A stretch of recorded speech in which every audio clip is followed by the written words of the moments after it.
Rather than lads, welcome back to Cossy's Arsenal podcast. My name is Cossy. Good morning, good afternoon, good evening, wherever you are in all parts of the world. Welcome back to a brand new video on the channel. We are going to be discussing and diving into the latest around Arsenal. Gabriel Jesus is already at the Arsenal training ground, completing his medicals today, and we expect an announcement either today or tomorrow from Arsenal. I'll be telling you much about that. I'm going to be telling you much about Lisandro Martinez and something interesting about Hickey.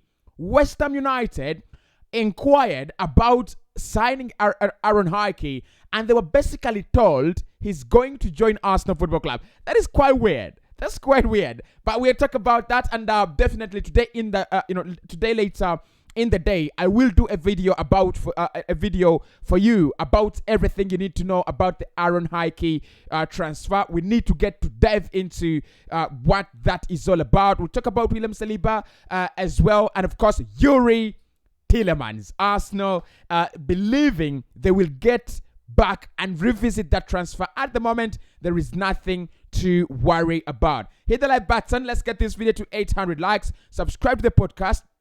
We are very close to 49,000 subscribers. Look, today we should be at 49. So subscribe if you're new and subscribe if you're not new but you have not subscribed. Let's get to 49,000 subscribers. We just took a lot of time at 48,000. Let's go to 49, right? So let's get into the news. Fabrizio Romano this morning has just confirmed that he's been told Gabriel Jesus is already at the Arsenal training ground at the London Colney. Of course, he arrived yesterday in London.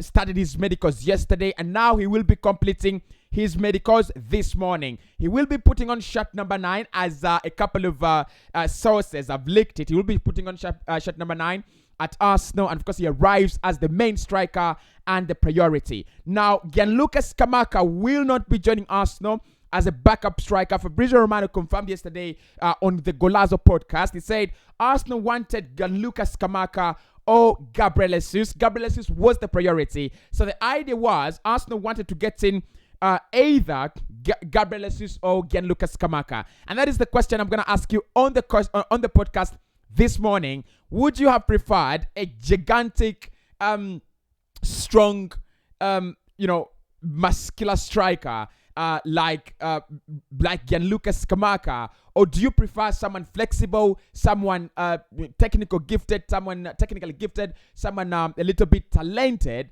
I think Gianluca Scamacca is talented as well, but do you prefer Gabriel Jesus and his kind of form of a striker, his kind of style of a striker, or would you have preferred Gianluca Scamacca, the strong, the gigantic, someone who can battle those Premier League defenders? Personally, I don't have a problem with Gabriel Jesus signing for Arsenal. If you look at his goal involvement, 93 appearances in 93 games started, he has around 50 goal involvements. That is absolutely huge. So 50 goal involvements, a player with 50 goal involvements in 93 starts, that is not bad at all. That is absolutely not bad at all. So Fabrizio Romano has just confirmed that the player is already at the Arsenal training ground, undergoing his the last part of his medicals this early morning. And of course, shirt number 9 is awaiting, signed until 2027, done and dusted. Now, I want to turn your attention to Lisandro Martinez before we get to any of the other huge stories we're going to discuss on the podcast today. Now, Arsenal, like I said yesterday, Arsenal put in their bid for Lisandro Martinez. That is now confirmed also by Fabrizio Romano. But Ajax have not yet responded. All transfer stories, all transfer rumors saying that Ajax have rejected the bid that Arsenal sent in for Lisandro Martinez are absolutely not true. Ajax have not rejected a bid from Arsenal Football Club. Yes, they want a little bit more than that. Arsenal are believed to have put in 40 million euros. Ajax are looking at 50 million euros, but the bid has not been turned down. It's very, very different from the initial situation where Arsenal put in a bid around 30 million euros and it was actually turned down.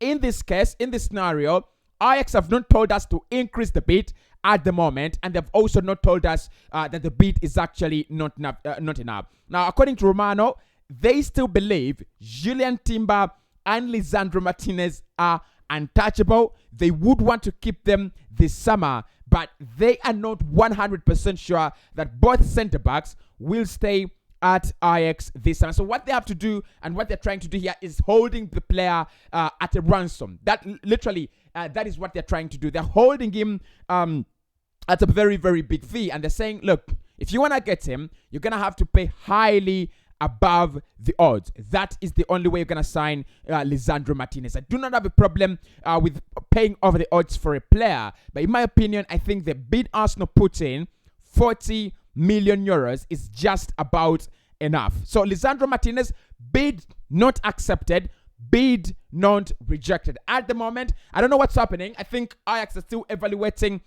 the latest bid. I think they will tell us what to do.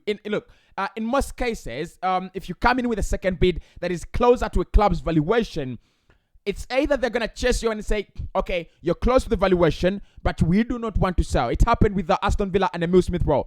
They tried to sign Emile Smith-Rowe from Arsenal last summer. They brought in a couple of bids, I think a first bid, a second bid, and a third bid as well. But Arsenal were just clear, we do not want to sell, and we do not want to sell to you particularly. So walk away. We are not going to give you the player. So I think Ajax will tell us that very, very soon.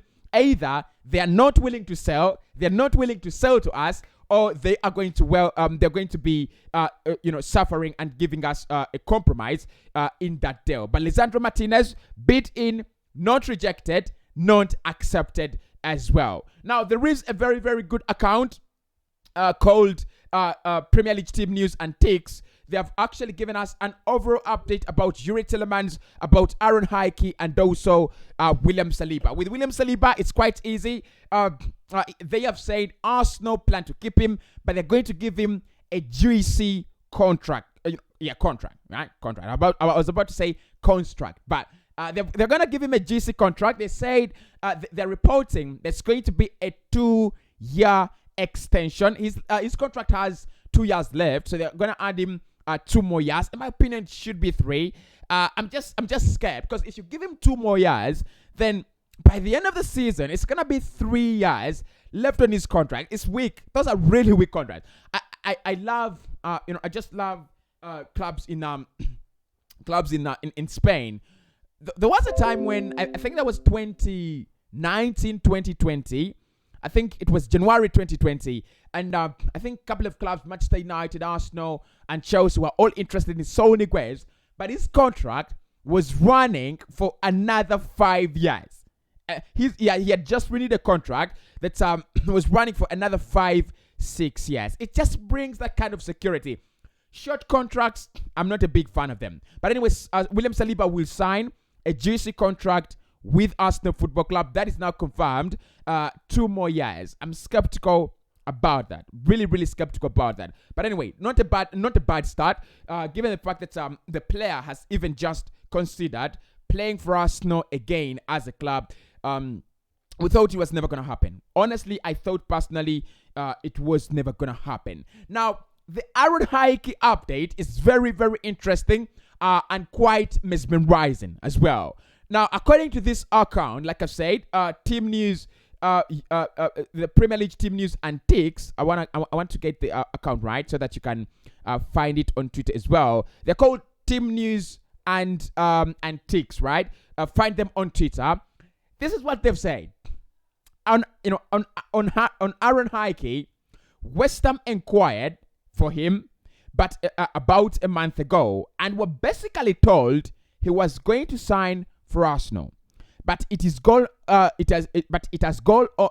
all gone quiet since. He's probably on a backup list for Arsenal, which gives other sides a very, very huge chance. Now, what I understand about the Aaron Hickey deal, I'm going to dig about more. I'm going to find out why exactly this is being reported and where we had reached with Aaron Hickey. But what I remember, Bologna told us no one has put in a bid closer to Arsenal's. That is one. And they also say that no one has put in a bid that is closer to what they want or matches what they want. right? That is what I remember. And also the Scotsman, the biggest publication on sports, I think in Scotland, reported, and they said 2 clubs in the UK were leading the rest. Arsenal seemed to be the destination of the player.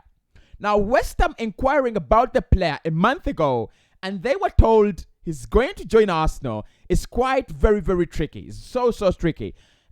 I don't know what Bologna were trying to do. Of course, Arsenal have a very good relationship with Bologna now after signing in Takehiro Tomiyasu, and it was a very fine deal. But look, could this be a done deal for Arsenal? Is it one where we've already done it and we'll try to maybe revisit it and just iron out a few things? Do we have an agreement with the player and also with the club? It's interesting. It's quite interesting because in most cases, how transfers work, and I'll give you the analogy. I'll use the Rafinha Leeds Barcelona analogy. This is how it works. You can agree a deal with a player, probably personal terms, just like Barcelona did with Rafinha in January. And then if another club comes into the race and they have a better proposal than you have, then that club, automatically gets into the driving seat unless the player 100% rejects the club. Now, this also happened to Arsenal in January. We went in for Dusan Vlahovic earlier. The agents of the player refused to pick up our calls, right? But we had agreed a very, very good fee and financial structure with Fiorentina. What Juve did, they came in and they made themselves favorites. I mean, you're allowed to make yourselves favorite in any deal as long as the player is willing to play for you. Now, with Aaron Hickey, it's not the case. Arsenal have been in the driving seat on this deal, even when other rivals have been mentioned to be interested. It looks like they've been meeting a dead end. I mean, I'll try to dive into much of this later in the day, try to tell you much about why this is happening and what is exactly happening on Aaron Hickey. Did Arsenal agree personal terms? Do we have an agreement in place with Bologna that do not sell the player? Let us get our priority business out of the way. Then we shall revisit this, probably. Now, talking about revisiting, again, the same account has just confirmed that with Youri Tielemans, it is not all about Arsenal walking away of the deal. This is what they've said on Youri Tielemans, and I want to quote them. Arsenal are confident about signing him. They think it is one they can leave and come back towards the end of the window. The fee Arsenal are talking about and the fee Leeds want isn't a million miles apart. So there is a very, very good chance that this deal will happen. So sorry about that. Have that problem in the morning, don't I? But listen, so I think they've just retaliated what I've always been speaking about on this podcast on a daily basis. Arsenal will revisit this. It is one that is not far away. Personal terms are agreed, like Ben Jacobs and Cossy have reported on this podcast. It's just a matter of who is the priority. What is the priority? You can't leave the Rafinha deal to Chelsea and Spurs as you complete Youri Tielemans. You can't complete. You can't wait to complete the Lisandro Martinez deal because there is a lot of competition on it. So you better finish the deals with a lot of traffic and then go back to the Youri Tielemans. And also with the Youri Tielemans, honestly, players that can play in the position, they are available at that price, 25, 20, 35. House MOY is available. A couple of players available, really. I'm really kidding. What I'm trying to say here is that Arsenal are confident of signing him, and that deal will be happening very, very soon. So hit the like button for me, subscribe to the podcast, and talk to me in the comment box below.